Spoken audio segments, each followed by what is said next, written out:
Assalamualaikum warahmatullahi wabarakatuh. 90.1 Fast FM Family Radio, warna baru untuk keluarga. Halo, selamat malam keluarga Fast, dimanapun Anda berada. Apa kabar untuk Anda malam ini? Alhamdulillah wa syukurillah, malam ini untuk edisi Jumat 2 Agustus 2024 kami bisa hadir kembali ke tengah ruang dengan Anda. Di mana lagi kalau tidak di program kesayangan kita, Kajian Ekonomi. Di malam ini keluarga Fast, untuk Anda yang ingin tahu bagaimanakah kajian-kajian ekonomi yang akan dibahas bersama dengan Dirut BUMNU PCNU Kabupaten Magelang, Kang Alif Doni, Anda bisa dengarkan di 90.1 Fast FM, di live streaming kami, atau Anda juga bisa menyimak di live YouTube PCNU Kabupaten Magelang malam ini. Bagi Anda yang ingin atensi, tanya gitu ya kan, atau bahkan ingin sekedar sharing bersama dengan Kang Alif Doni, Anda bisa manfaatkan di 081578709640 untuk bergabung bersama kami. Dan malam ini Kang Alif Doni sudah hadir di studio Fast FM. Kita sapa terlebih dahulu. Assalamualaikum, selamat malam. Selamat malam, Mas Dimas dan seluruh pendengar Fast FM. Iya, Kang Alif, apa kabar ini? Alhamdulillah, selalu sehat dan semangat. Wah, luar biasa ini. Saya selalu dengar sehat dan semangat, ini luar biasa ini ya. Bahkan perjalanan juga dari kediaman sampai ke sini semangat banget ya. Harus, karena kita harus bersyukur kan itu. Karena kita kan diciptakan Allah itu sangat canggih sekali kan itu ya. Jadi kita bisa berjalan, terus kita punya keseimbangan tubuh yang bagus, kan itu bisa menikmati pemandangan dan sebagainya. Kalau dipakai untuk galau-galau kayaknya sayang. Sayang ya. Waktu terbuang percuma. Oke, dan keluarga Fast, biar waktu ini tidak percuma begitu saja, Anda bisa dengarkan kajian ekonomi sampai nanti keluar pukul 21 waktu Indonesia Barat. Dan kita akan menyapa juga pemirsa yang ada di YouTube channel PCNU Kabupaten Magelang. Selamat malam pemirsa. Nanti Anda bisa tanya di komen ya di bawah itulah. Oke, di malam ini sangat menarik sekali temanya yang akan kita bahas ya, terkait dengan 4 mazhab ekonomi dunia. Saya tuh sempat kaget ini Kang Alif.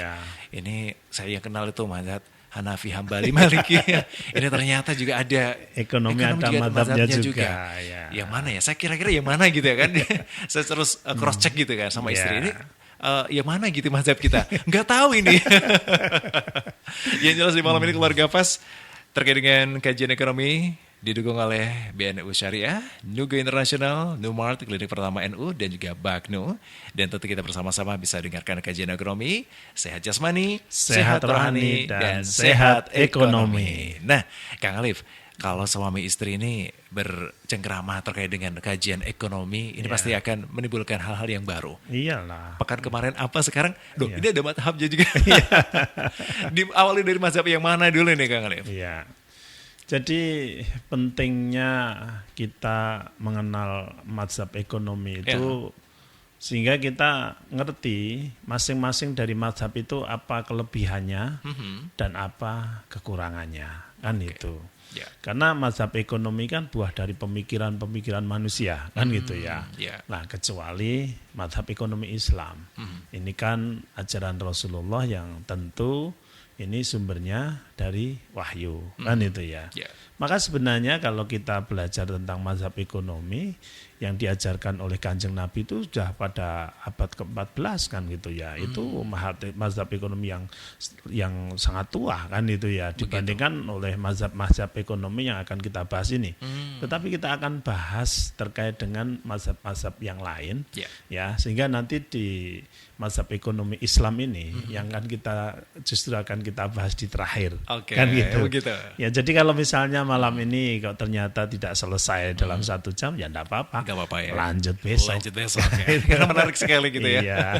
Selama ini kan kita mengenal mazhab Rasulullah Muhammad SAW. Ketika ada Siddiq, Fatunah, Amanah, itu diterapkan, sudah ada itu saja gitu. Apakah itu cukup begitu saja Kang Alif Doni, atau kita justru bisa mengacu ke mazhab yang lainnya? Iya. Jadi mazhab-mazhab ekonomi itu kan buah dari pemikiran-pemikiran manusia, kan itu ya. Kecuali tadi mazhab Islam, kan itu ya. Jadi kalau mazhab ekonomi yang besar di dunia itu, yang pertama itu kita bahas aliran merkantilisme, kan itu ya. Ini banyak dianut oleh pemikir-pemikir ekonomi dari Eropa Barat, kan itu ya. Nah, apa yang mereka yakini terkait dengan membangun kesejahteraan ekonomi, itu yang mereka lakukan bagaimana mereka bisa menyimpan logam mulia, kalau sekarang emas ya kan itu ya, sebanyak-banyaknya kan itu ya, sebagai satu kekuatan ekonomi yang bagi mereka memang sampai sekarang emas kan sangat kuat kan itu ya. Bahkan Kanjeng Nabi aja kan istilahnya istilah emas itu kan sesuatu yang memang disarankan kan itu ya. Nah, mereka berlomba-lomba untuk mengumpulkan logam mulia itu dengan cara ya bergerak ke sana kemari ke negara-negara lain kan itu ya. Jadi mencarinya itu kan nggak mungkin cuma di Eropa saja kan gitu ya. Maka terjadi berlayar ke benua-benua lain kan itu. Nah, salah satunya di samping mereka itu mencari sumber-sumber alam seperti emas, dan kalau di Indonesia dulu yang dicari adalah rempah-rempah kan gitu ya. Mereka juga melakukan istilahnya penguatan penjualan antar negara atau ekspor kan gitu ya. Jadi ekspor itu mereka perkuat dan mereka meminimalisir biaya impor kan itu ya. Jadi kalau impor mereka ya nyarinya ya raw material kan itu ya, barang-barang mentah kan itu ya. Kan gitu. Nah, tapi setelah di tempat di negara-negara Eropa itu dijadikan sebagai barang yang jadi, sehingga mereka jual itu dengan harga yang sangat mahal kan itu. Maka dengan menggunakan metode ini itu di abad 17 lah kan itu, 16-17 itu bangsa-bangsa Eropa itu mereka tingkat kesejahteraannya sudah cukup bagus karena mereka mulai sadar bagaimana membangun sebuah negara itu kan itu ya. Maka saat mereka dengan semangat berlayar mencari sumber-sumber rempah-rempah ataupun logam mulia di negara-negara lain, nah itu dia kumpulin kan itu ya. Dampaknya apa kan itu ya. Nah, dampaknya mereka memaksa penduduk pribumi kan itu ya, untuk menjual barang-barang itu ke mereka kan itu. Ini yang dinamakan kolonialisme kan itu. Terjadi penjajahan itu. Iya, jadi aliran merkantilisme itu melahirkan penjajahan. Kan itu. Karena mereka cenderung menguasai, memonopoli kan itu ya. Barang-barang yang ada di situ harus dijual ke kita. Kan itu ya. Barang-barang kamu yang mentah harus dijual ke kita kan dengan itu paksaan, dengan paksaan kan itu. Dan mereka membatasi, upah itu dibatasi. Sehingga ya kalau bisa ya membeli dengan harga semurah-murahnya. Nanti dibawa pulang ya toh, dijadikan barang yang jadi dijual yang semahal-mahalnya. Itu prinsip mereka. Nah, sehingga memang bangsa-bangsa Eropa kalau sampai sekarang itu mereka itu kaya-kaya ya memang karena mazhab itu sudah dia anut dengan kuat sejak abad 16-17 itu. 16-17 ya? Iya, jadi kalau kita misalnya dengarlah kan itu. Mereka kan katakanlah misalnya di daerah Eropa itu kan rata-rata pendapatan mereka misalnya di Jerman gitu ya. Itu bisa jadi satu bulan mereka rata-rata pendapatan 60 juta. Kalau dirupiahkan kan itu ya. Kan euro itu ya? Iya kan itu kan euro kan. Jadi di Swiss dan sebagainya, di Austria dan sebagainya. Mereka mendapatkan tingkat kesejahteraan ekonomi yang luar biasa. Sementara di kita ngerti UMK kita berapa. Sangat jauh. Ya, udah syaratnya untuk kerja macam-macam.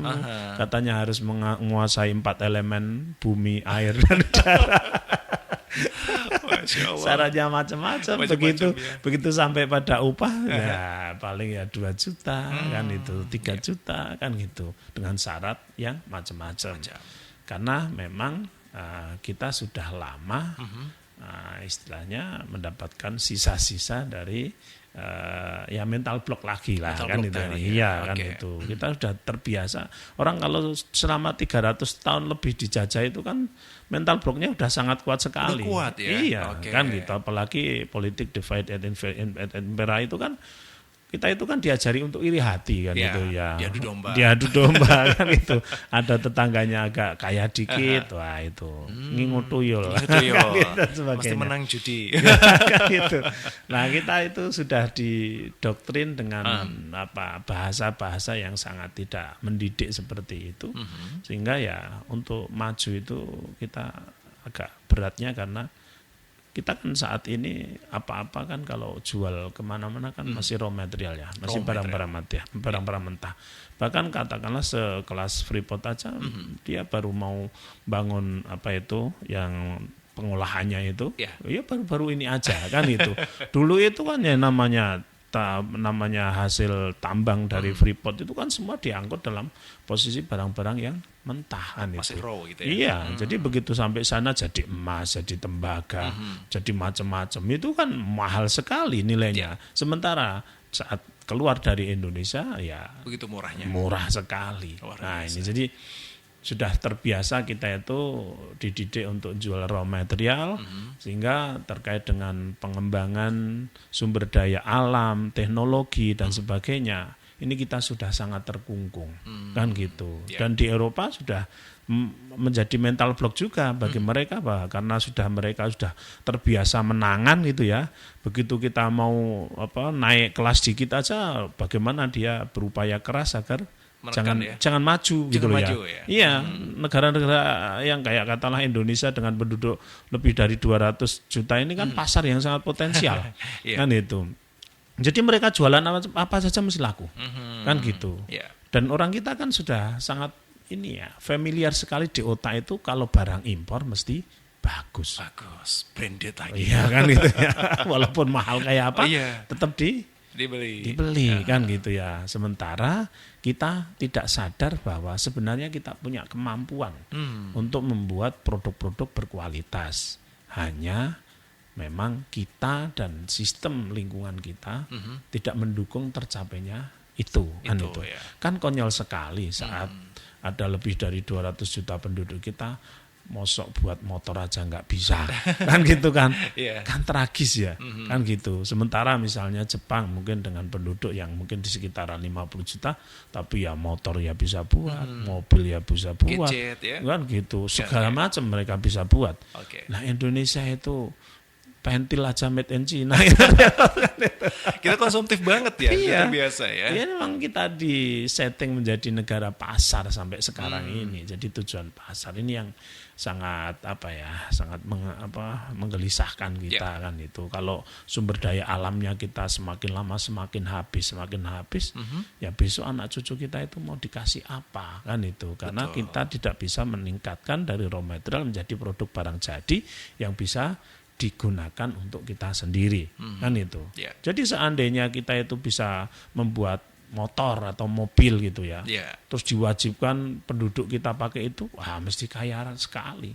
Karena devisa kita nggak akan keluar kan gitu. Kita kan beli apa-apa kan pakai dolar. Jangankan teknologi, wong kedelai aja kita itu impor. Ya, betul sekali. Kedelai itu impor, jadi jangan dikira kita makan tempe itu produk lokal itu loh. Itu kedelainya itu impor ya. itu belinya pakai dolar. Beras juga gitu, kan itu. Beras juga impor.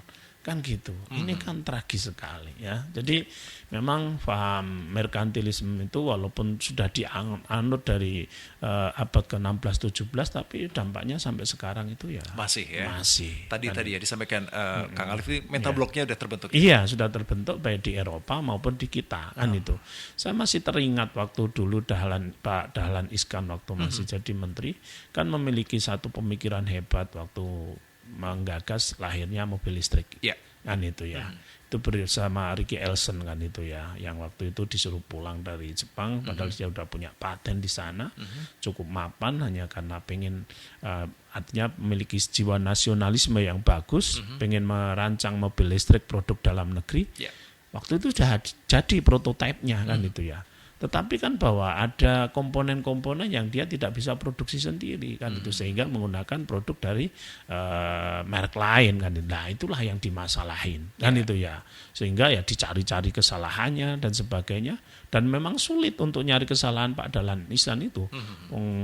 katanya dia jadi direktur PLN aja gajinya nggak pernah diambil kan gitu ya. Jadi mau bagaimana nyari korupsinya dia kan itu. Akhirnya yang dicari kan kesalahan-kesalahan dari proyek-proyeknya waktu jadi menteri kan itu. Itu pun sangat susah sekali untuk menjarakan Pak Dahlan Iskan waktu itu. Tapi upaya ini sangat kuat sekali. Dan sayangnya bahwa ya maaf sebagian dari pejabat-pejabat kita itu mudah dibeli kan itu ya. Jadi begitu ada kepentingan asing yang terganggu kan itu kan produk-produk itu otomotif akan sangat rugi besar kalau Indonesia bisa sampai punya mobil listrik kan gitu. Bayangkan kalau kita mau membuat mobil mekanik itu kan prosesnya kan sangat panjang sekali, kita akan sangat kalah startnya karena mobil mekanik itu lebih rumit dengan segala macam komponen-komponen yang ada di dalamnya itu. Itu kita sudah kalah jauh kan itu ya startnya.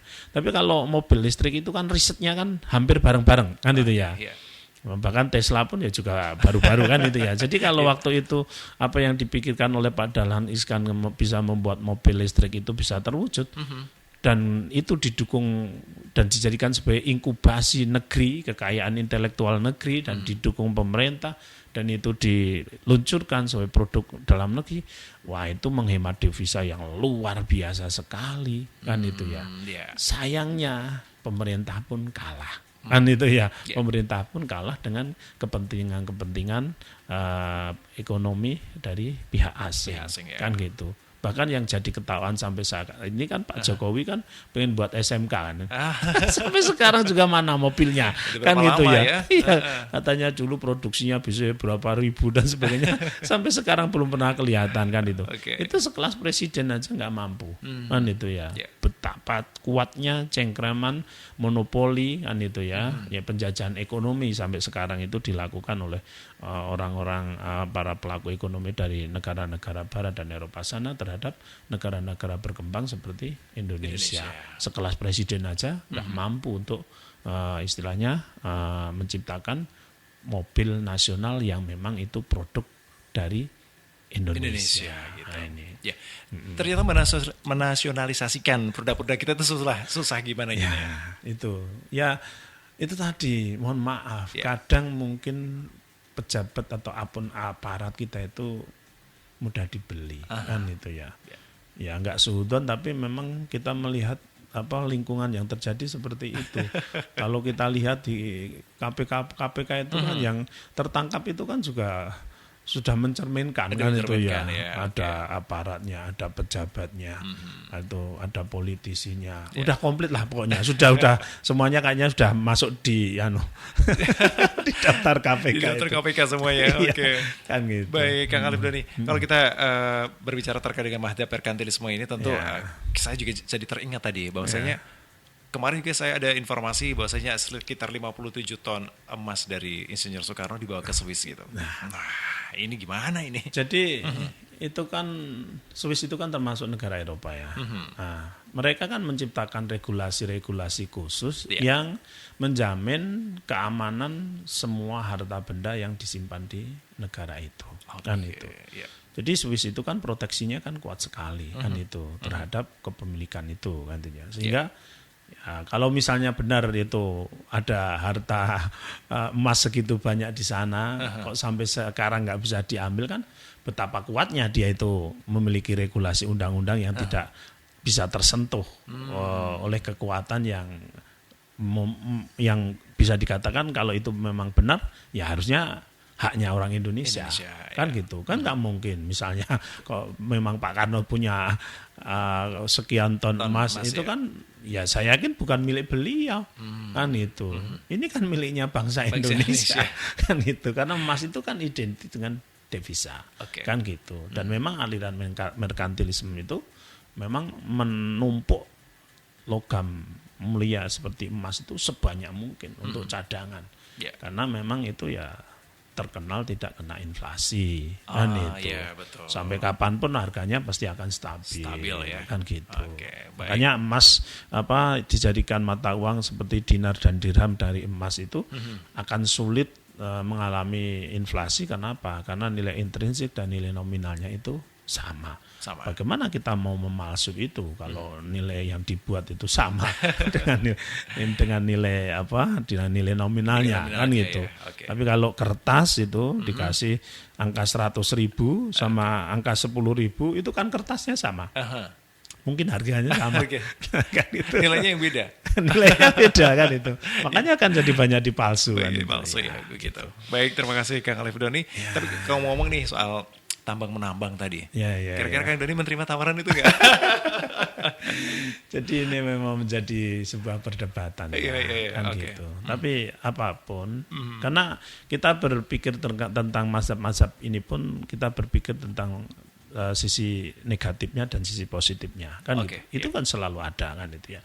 Tambang untuk katakanlah yang ditawarkan ke ormas keagamaan itu bagi saya kalau kita berpikir dari sisi positifnya ya baik juga kan itu. Kenapa?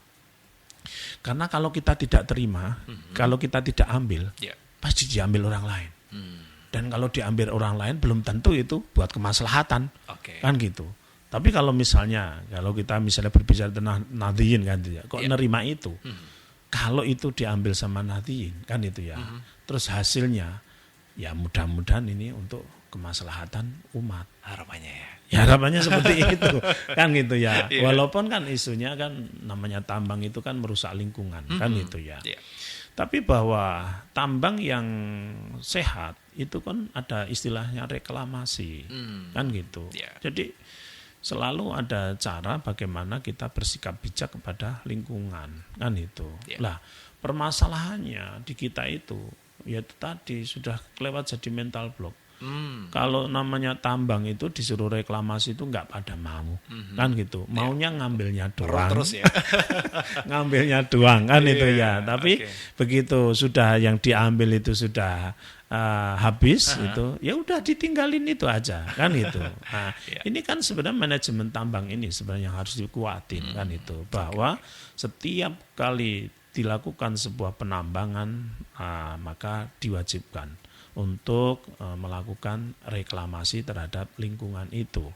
Sehingga ya misalnya tidak bisa pulih 100% tetapi bahwa lingkungan itu masih bisa dijadikan sebagai ekosistem kehidupan untuk generasi yang akan datang itu. Dan juga untuk keselamatan alam ya. Iya, untuk keselamatan. Itu kan keseimbangan itu kan penting kan ya. Jadi kalau berbicara tentang tambang tadi kalau kita berpikir dari sisi positifnya ya diambil enggak apa-apa. Karena itu kalau yang kita ambil untuk kemaslahatan hasilnya untuk kemaslahatan umat yang sekolahannya pada ma'arif pada jebol pada mayak jadi kan itu yang guru-gurunya gajinya minim jadi tambah sejahtera. Ini kan dampak manfaatnya luar biasa sekali kan gitu. Dan ini bukan Nahdliyin saja. Ternyata kemarin saudara kita Muhammadiyah juga menerima. Iya, pasti mereka juga selalu ada pro kontra itu tadi kan itu. Dan ini sama waktu kalau kita belajar sejarah misalnya di Muhammadiyah itu kan dulu zamannya Mbah Dahlan itu kan waktu menerima bantuan dari Belanda kan pada ditolak juga kan, sebagian kan menolak juga itu kan dari orang kafir kan gitu ya kan gitu. Tapi itu menjadi sesuatu yang menarik saat beliau juga bisa menjelaskan, loh ini kalau tidak saya ambil malah justru digunakan oleh pihak orang lain, akan digunakan untuk kemanfaatan mereka. Kita akan semakin tertinggal kan gitu. Lah mungkin ngambil kias seperti itu ya kan itu. Lah Nahdliyin itu kan sebagai satu kekuatan umat yang sangat besar kan itu ya. Tetapi kita tidak banyak mendapatkan perhatian kan itu. Maka salah satu dari perhatian yang diberikan pemerintah dengan memberikan itu ya kalau kita berpikir positif ya gunakanlah sebesar-besarnya untuk memajukan warga Nahdliyin dari pendidikannya, dari kesehatannya, dari SDM-nya, segala macam kan itu. Karena memang negara itu sangat terbatas sekali untuk ambil peran kepada kesejahteraan umat kan itu. Bayangkan ini UKT aja naik gila-gilaan. Kan itu. Gak jadi kuliah nih. Gak jadi kuliah. Padahal kan namanya amanat undang-undangnya itu kan mencerdaskan kehidupan bangsa. Kan gitu. Lah kalau UKT-nya naik ugal-ugalan gimana mau cerdas kan gitu. Nah, ini jadi penting untuk kita selalu melihat segala sesuatu dari sisi positifnya, diperkuat sisi positifnya itu agar hal-hal yang nanti dampak-dampak negatif itu bisa kita reduksi semaksimal mungkin. Baik. Kan gitu. Terima kasih Kang Alif Doni. Kalau saya kuliahnya nanti di tempatnya Kang Alif Doni aja. Aduh, murah banget ini pokoknya ya. Dan keluarga Fas masih bersama dengan Kang Alif Doni di Ritbumnu PCN Kabupaten Magelang di kajian ekonomi, di mana kita malam ini masih membahas 4 madhab ekonomi yang nanti kita akan kaji satu persatu. Kalau tadi ada madhab merkantilisme, nanti yang lainnya seperti apa? Kami akan kembali untuk Anda sesaat lagi setelah jeda berikut ini, tetap di kajian ekonomi, sehat jasmani, sehat rohani, dan sehat ekonomi.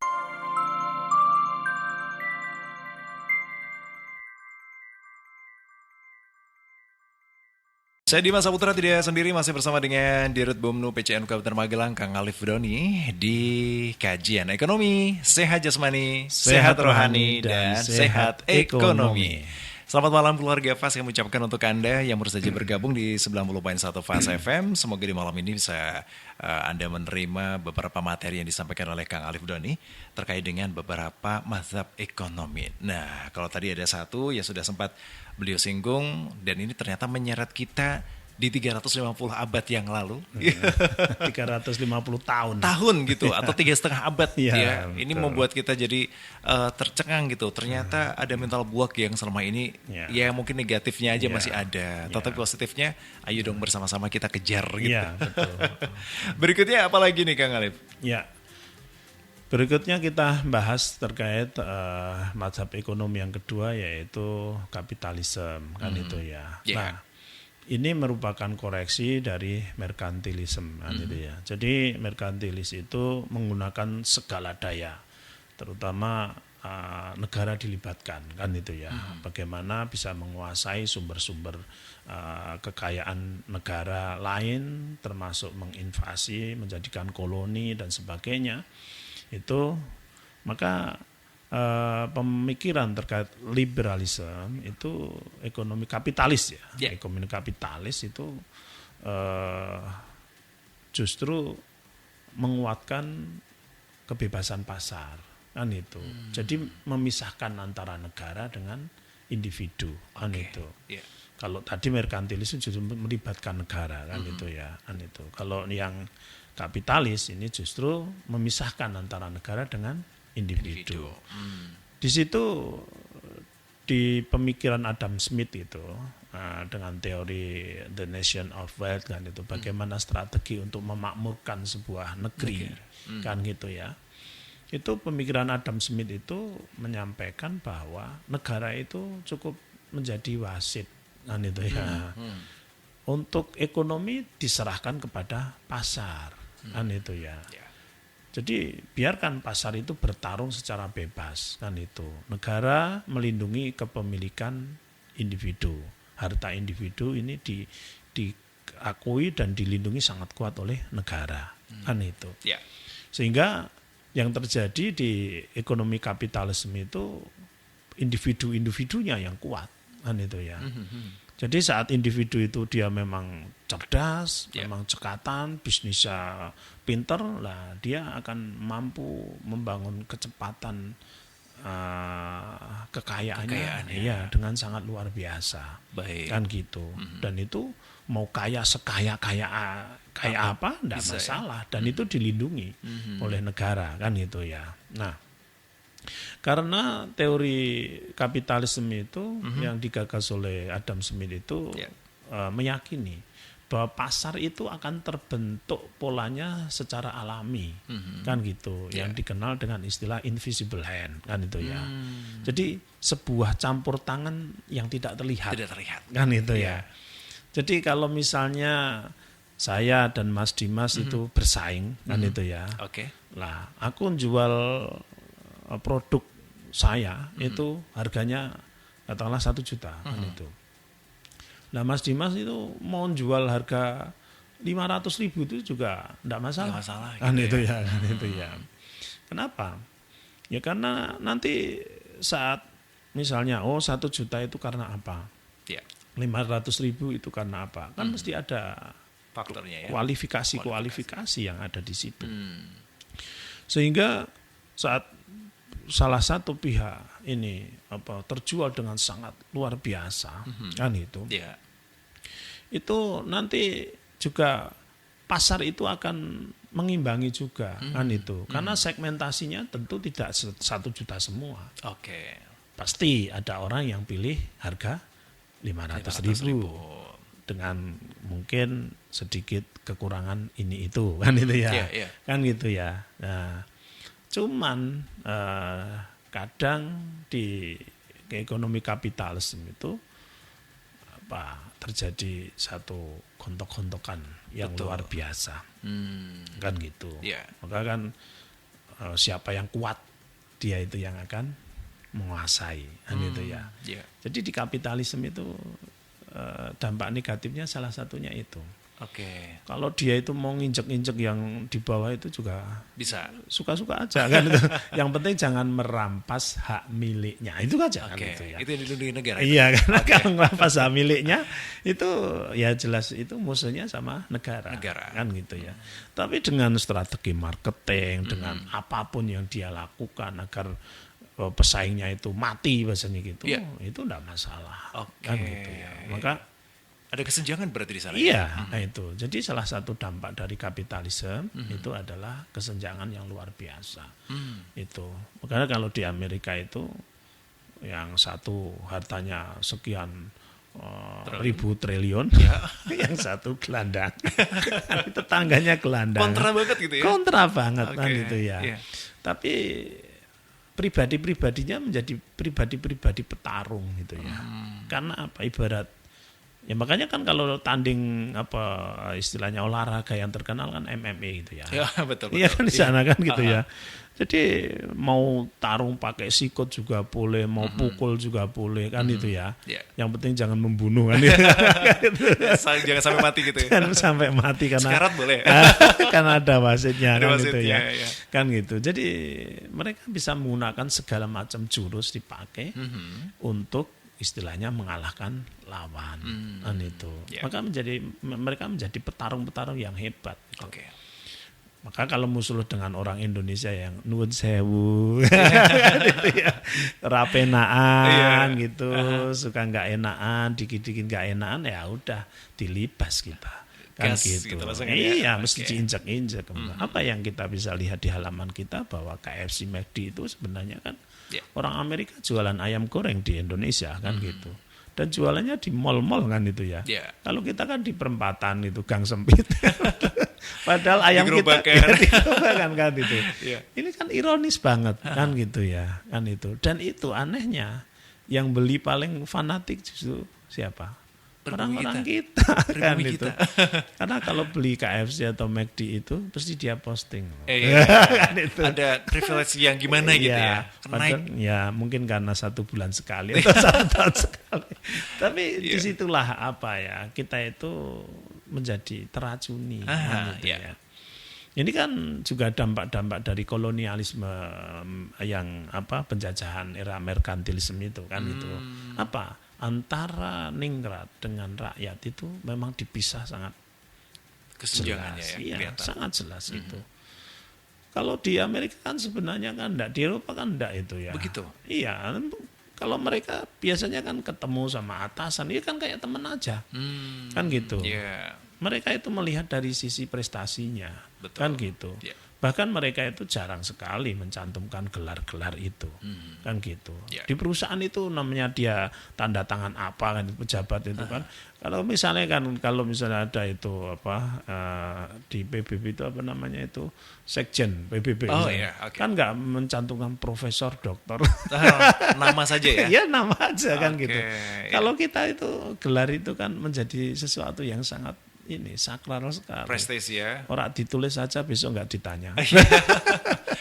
Ya, karena di negeri Konoha ini gelar haji pun harus disebut. Ya, itu udah haji 2 kali loh. Ya, kan gitu ya. Jadi hal-hal seperti itu yang membelenggu tim kita, tim kita kan itu. Kita bermasyarakat itu teamwork. berkarya juga butuh teamwork, olahraga juga butuh teamwork. Tapi kalau kita banyak disekat-sekat oleh dampak divide and impera tadi, ya udah kita menjadi gimana? Misalnya dia gelarnya Raden, nulisnya nggak pakai R aja dia nggak mau kan itu ya. Terus misalnya apalagi sama kita harus satu tim itu, mereka pasti maunya nunjuk-nunjuk aja, nggak mau dia disuruh terjun bareng gitu ya. Nggak mau dia untuk terjun bareng itu. Nah inilah yang menghambat kita di segala macam lini kehidupan, termasuk di ekonomi itu, karena kita sudah disekat-sekat oleh hal-hal yang sebenarnya itu ya memang didesain untuk mengkotak-kotakkan kita. Kan gitu.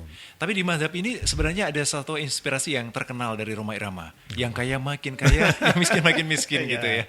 Ya. Jadi kalau kemarin sempat kita singgung bahwa utangnya Indonesia sebenarnya diambilkan dari 3 orang aja lunas.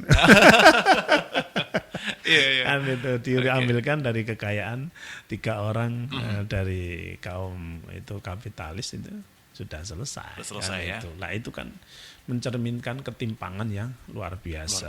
Maka gitu. Mazhab ekonomi kapitalisme itu kan banyak juga ditentang kan itu. Karena itu tadi yang kaya menjadi sangat kaya, yang miskin menjadi sangat miskin kan itu. Kang Doni, kita akan buka dulu keluarga Fas yang sudah gabung bersama kita ya. Oke, di malam ini kami ucapkan selamat malam dan terima kasih dari Mas Hasan. Assalamualaikum, selamat malam Mas Dimas, Kang Alif Doni. Ya. Iya. Salam. Saya mau tanya nih, kalau kita berbicara terkait dengan ekonomi, banyak yang berteriak-teriak bahwasanya kondisi hutang di Indonesia itu sangat luar biasa banyaknya. Sekian triliun. Wah, kalau dibagi-bagi ke rakyat, berarti rakyat menanggung berapa dong per A-nya gitu. Tetapi saya heran juga, bahwasanya kenyataan saat ini, judi online, itu satu hari bahkan satu bulan itu berapa miliar itu perputarannya. Kok bisa ya negara yang ngakunya miskin atau ngakunya banyak hutang, tapi dalam hal judi online, ternyata juga bisa mendapatkan pendapatan yang sangat luar biasa nih Kang Alif. Terima kasih. Mas Hasan. Iya, terima kasih Mas Hasan. Jadi ini lemahnya literasi keuangan di kita. Kita sejak kecil di keluarga itu jarang sekali diajak berpikir terkait dengan ekonomi, kan gitu. Ya mohon maaf, kita memang dididik untuk lebih banyak berbicara tentang doktrin agama, kan gitu. Itu bagus ya, harus hafalan ini dan sebagainya. Itu sesuatu hal yang bagus kan itu. Tapi bahwa kita ngajak diskusi ekonomi sebagai pelengkap bagaimana kita membangun kehidupan masa depan itu menurut saya sangat penting. Kanjeng Nabi bisa berdakwah menyebarkan Islam yang demikian sangat luas sekali dampaknya sampai ke Indonesia. Ini kalau nggak ada ekonomi juga tidak ada wasilah ekonomi juga berat kan gitu. Maka beliau menikah dengan Siti Hadijah yang sangat kaya itu menjadi sebuah pesan penting bahwa orang Islam itu sebenarnya ekonomi itu sesuatu hal yang penting juga. Bahkan kalau kita berbicara di masjid tentang ekonomi, asal bukan dagang ya, kan gitu ya. Tapi ekonomi dalam kerangka membangun kemajuan umat. Ini pun bagian dari sebuah jihad. Nah kan kadang kita mempersempit pemikiran terkait dengan pentingnya ekonomi tadi. Sehingga kadang ada Pak Kiai yang bilang, ngapain kerja mati-matian, harta tidak dibawa mati. Kan itu ya. Ini sebenarnya harta itu dibawa mati tidak, dibawa mati. Kan gitu. Entah itu tasarufnya untuk hal baik, entah itu tasarufnya untuk hal yang enggak baik. Kalau tasarufnya untuk hal baik kan tentu jadi jariah ya. Ya jadi jariah kan gitu ya. Kan gitu. Dan dampak manfaatnya kan bahwa tadi, kalau kita punya jariah yang banyak, bisa memajukan umat, mencerdaskan umat, dan bermanfaat buat umat. Ini kan Kanjeng Nabi aja kan berpesan dengan sangat jelas. Kan? 3 hal yang menemani kita setelah mati, walaupun amal yang lain putus, salah satunya adalah sedekah jariah. Lah kalau kita miskin kan sudah sedikit kan gitu. Ibarat kita nanti dapat aliran itu ya kayak kerannya yang mampet-mampet gitu kan itu ya. Tapi kalau kita jariahnya banyak kan ya udah itu kayak kita dapat ini sumber mata air. Wah yang gerujuk gitu ya. Gerujuk kan gitu ya. Lah itu. Jadi berbicara tentang tadi judi online dan sebagainya.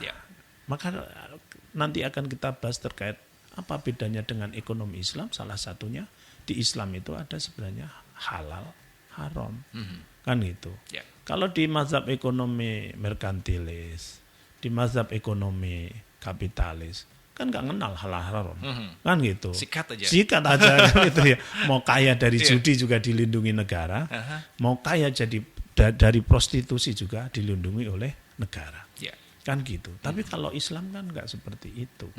Islam didesain untuk falah dan maslahah ekonominya. Falah itu apa? Falah itu adalah kemuliaan.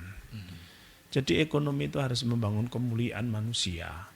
Maka kalau dia dapatkan dengan cara yang tidak benar, dengan cara korupsi, dengan cara menipu, dengan cara judi, ini kan tidak menimbulkan falah tadi, tidak membangun kemuliaan, kan itu justru kehinaan, kan gitu. Nah, masalah adalah kemanfaatan. Nah, judi online itu kan mencerminkan bahwa tingkat kemampuan kita berpikir terkait ekonomi sangat rendah, kan gitu. Wong jelas probabilitas atau istilahnya potensi berhasilnya itu cuma 0,0 sekian, gitu ya. Itu kan yang dia lihat cuma yang menang, kan itu ya, kan itu. Misalnya dari katakanlah 100.000 yang menang 1, ya toh. Dan itu menangnya memang dibuat wow, gitu ya, kan itu. Itu kan yang dilihat yang itu, kan gitu. Sementara yang korban berserakan ini kan ini tidak dia lihat.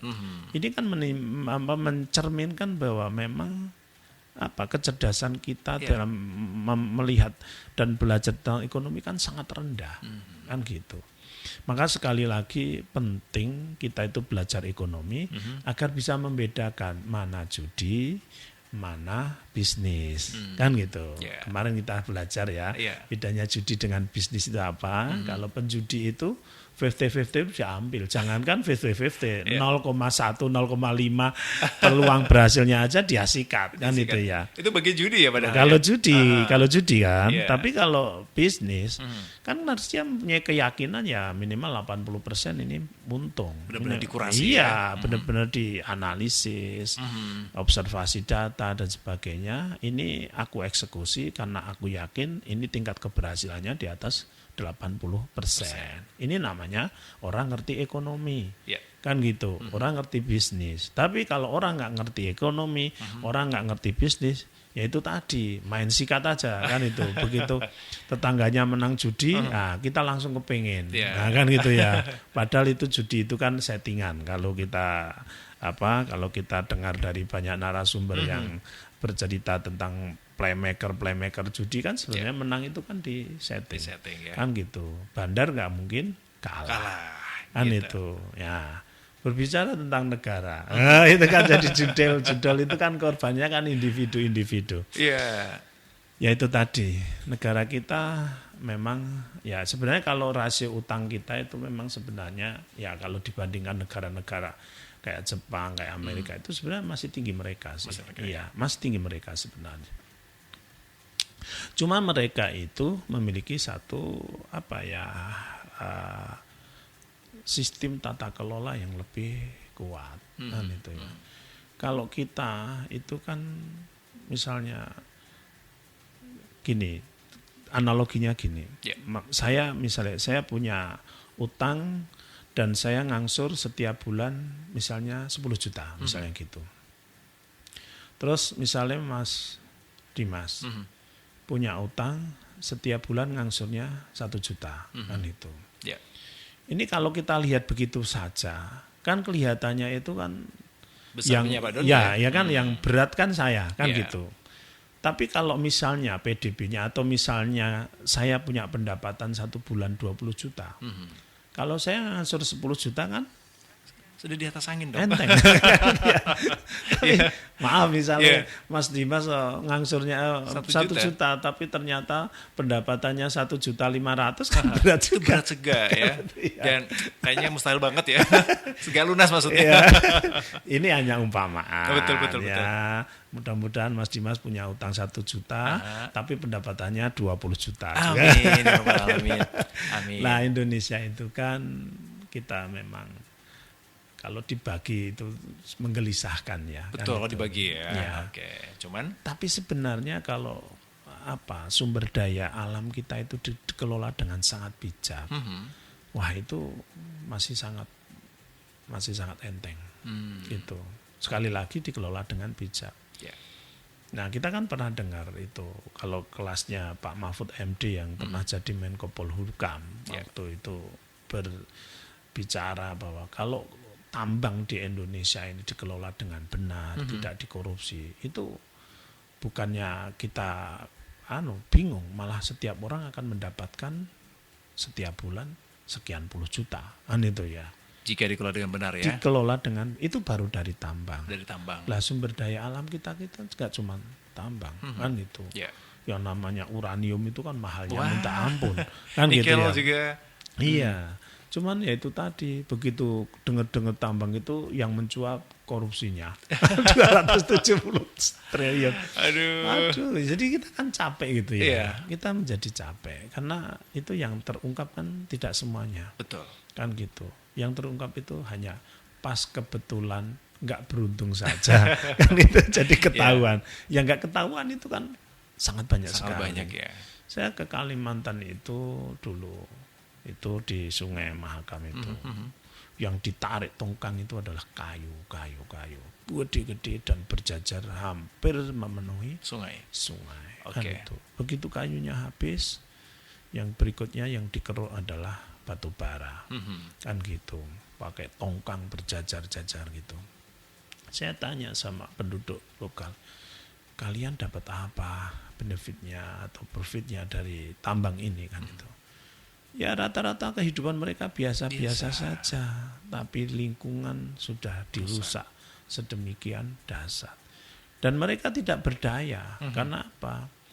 Ya karena saat penduduk lokal itu misalnya demo atau apapun, itu begitu dibilang ini backingnya orang ini loh, di sini ya, di pundak sini kan itu ya, ada bintangnya gitu kan, aduh sudah nggak mempan itu ya. Jadi tragisnya di situ kita memiliki nasionalisme yang abu-abu kan itu. Kadang kita ngomong cinta Indonesia dan sebagainya, tapi pada saat kita tergoda sedikit saja oleh hal-hal yang menguntungkan secara pribadi, itu kita mudah sekali terbeli, belok kan itu ya. Nah itulah kembali bahwa ini menjadi masalah bangsa ya. Nah bagaimana kita mencoba berbenah diri, ya memang kita harus mulai dari individu-individu. Merubah negara itu sangat besar, sangat berat. Tapi kita bisa memulai dari merubah diri kita, di lingkungan kita, bagaimana kita berperilaku baik, tidak merugikan orang lain, kan itu. Terus istiqomah untuk membangun ekonomi yang sehat. Nah, itu saya kira penting kan itu ya untuk kita lakukan, karena kalau kita berbicara dengan sekup negara itu, kalau kita nggak punya jalur-jalur yang pas ya stres saja. Iya, kita cuma adanya kalau orang-orang jangan ngeluh rosok gitu ya. Iya, tapi memang harus disuarakan. Harus disuarakan gitu ya. Tapi ya itu tadi kita harus ukur-ukur jangan sampai terus kita yang frustasi kan itu ya. Tanpa melakukan apa-apa ya. Iya, sementara yang menikmati kan itu ya. Kan itu ya, seperti itu. Baik, terima kasih Kang Alif Doni, dan berikutnya terima kasih. Assalamualaikum kajian ekonomi Fase FM dan Bu Menu Magelang, Mas Dimas dan Kang Alif. Tema malam ini bagus sekali. Saya catur di Payaman. Kalau di Indonesia aturan ekonominya memakai mazhab apa ya Kang? Kalau tadi berbicara terkait dengan mazhab ekonomi, apakah negara kita juga bisa seperti mazhab ekonomi di negara-negara Islam? Karena mayoritas masyarakat kita itu Muslim.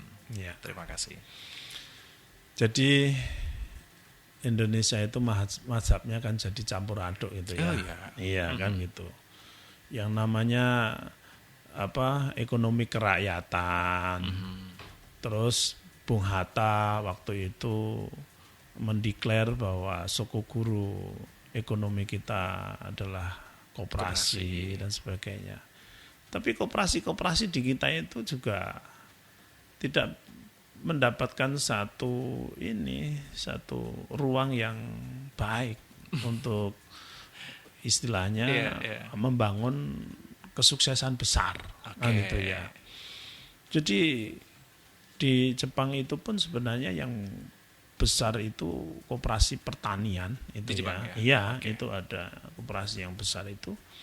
Yaitu karena memang negara hadir untuk mendukung bagaimana koperasi itu bisa menjadi besar, kan itu. Banyak sekali di kita itu mohon maaf pejabat-pejabatnya itu transaksional, kan gitu. Sekelas menteri kan itu ya. Apalagi kalau sekarang itu kan politiknya kan politik bagi-bagi kekuasaan.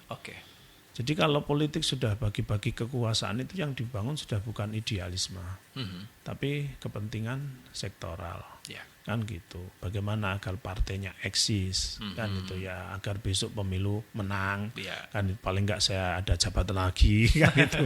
Paling enggak ada ini kader-kadernya di tempat-tempat itu aman, dan yang dipikirkan hanya itu, kan gitu.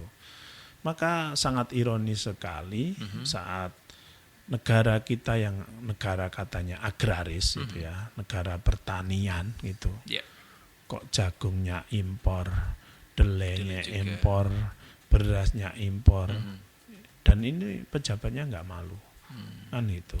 Harusnya kan malu, kan itu.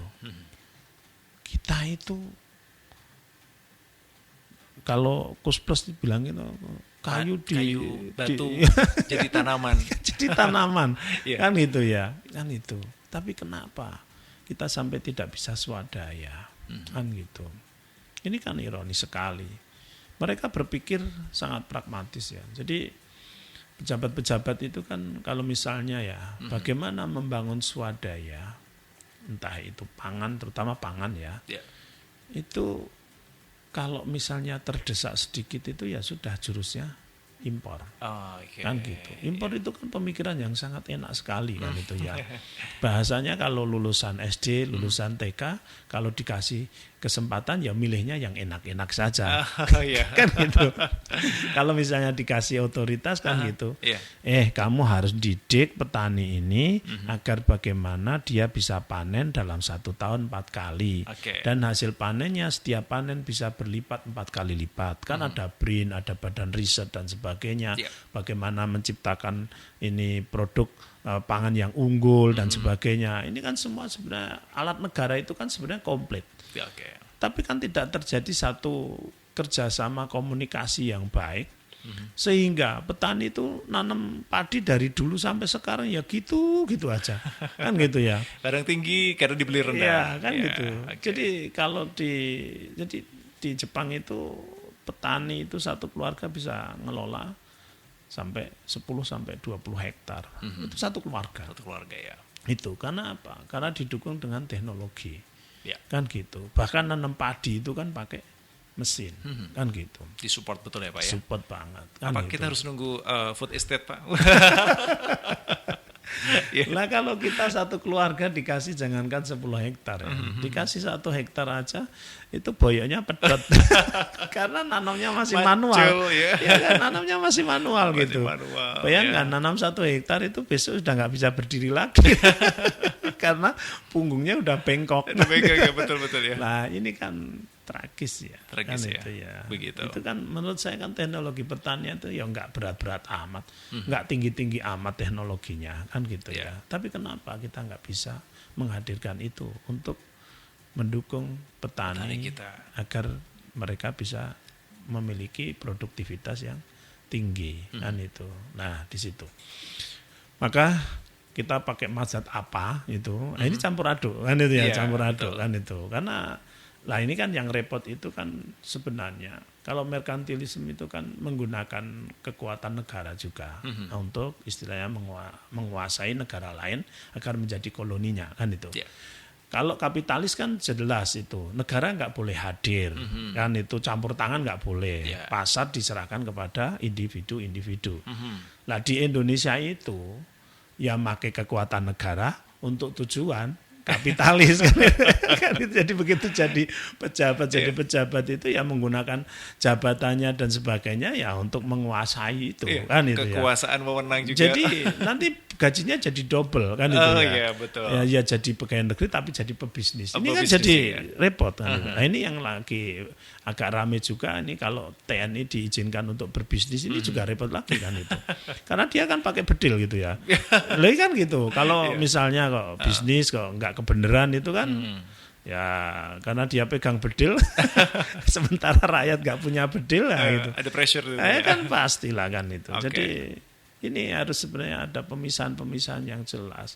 Kapitalisme kita itu justru dilakukan oleh pejabat-pejabat kita maupun aparat-aparat kita di dalam menguasai bisnis yang itu sebenarnya haknya rakyat. Jadi sebenarnya malah lebih mulia kapitalis murni kan itu ya. Karena memang negara itu hadir untuk melindungi kepentingan individu-individu itu. Kan gitu. Tapi kan kalau kita lihat ya. Ini kan kalau dulu sebenarnya menarik waktu zamannya Pak SBY terkait dengan pembuktian terbalik itu. Itu menarik. Oke. Jadi Anda jadi pejabat kan itu ya. Kok Anda tiba-tiba memiliki harta 5 miliar. Kan Ini kan harus dirunut itu. 5 miliar itu dari mana? Wong kamu itu gajinya 1 bulan cuma 5 juta. Kan gitu. Ini kan terjadi satu keanehan kan itu. Dapat warisan. Loh, bapakmu aja dulu nggak kaya-kaya amat kan gitu loh ya. Jadi sebenarnya itu perangkat-perangkat ini sebenarnya sudah ada. Hukum positifnya sudah ada. Tapi kembali lagi menemukan tabrakan tembok kekuasaan. Yang sulit ditembus kan itu ya. Dan tersistem kan itu. Ini agak memang berat ya. Memang berat kan itu. Jadi saya sendiri juga kalau ngelihat ekonomi Indonesia nganut apa sih kan itu ya, ini juga jawabnya campur aduk kan itu ya. Karena kalau kita nganut Islam ya ada yang nganut Islam kan itu ya. Gaduh-gaduh ini jadi. Iya, tapi negara ini sebenarnya nganut apa? Ini kita jadi bingung juga kan gitu. Karena yang terjadi kalau teori kan bisa ngomong ya. Teori itu enak sekali kan gitu. Ngomongnya manis kan gitu ya. Kita ekonomi kerakyatan dan sebagainya ngomongnya gitu-gitu. Tapi begitu turun dari jabatan, kok hartanya naik 5 kali lipat. Itu dari mana kan gitu ya. Ini sesuatu yang sering sekali kita lihat. Sehingga ya mari kita memang harus berbenah dari diri kita sendiri. Nanti kalau kita bahas terkait dengan ekonomi Islam ya bagaimana kita konsisten mencari nilai-nilai positif dari ekonomi Islam itu. Karena itu sudah diajarkan dari 14 abad yang lalu. Baik, terima kasih Kang Alif Doni. Di malam ini tak terasa kita juga sudah di overtime ternyata. Karena saking asiknya, Masya Allah luar biasa. Tapi sebelumnya untuk Anda keluarga Fast, sesibuk apapun untuk Anda yang mungkin sedang menikmati kegiatan agenda, akhir-akhir ini memang kita terasa begitu gerah dan juga panas ya, karena kita sudah memasuki diri kemarau. Jangan lupa segarkan diri Anda bersama dengan Bagnu, karena di malam ini juga kita akan menyegarkan dengan Bagnu. Sembari kita menyongsong pamitan. Nah, Bismillahirrahmanirrahim. Nah, keluarga setelah kita segarkan dengan Bagnu, kita dengarkan closing statement dari Kang Alif Doni.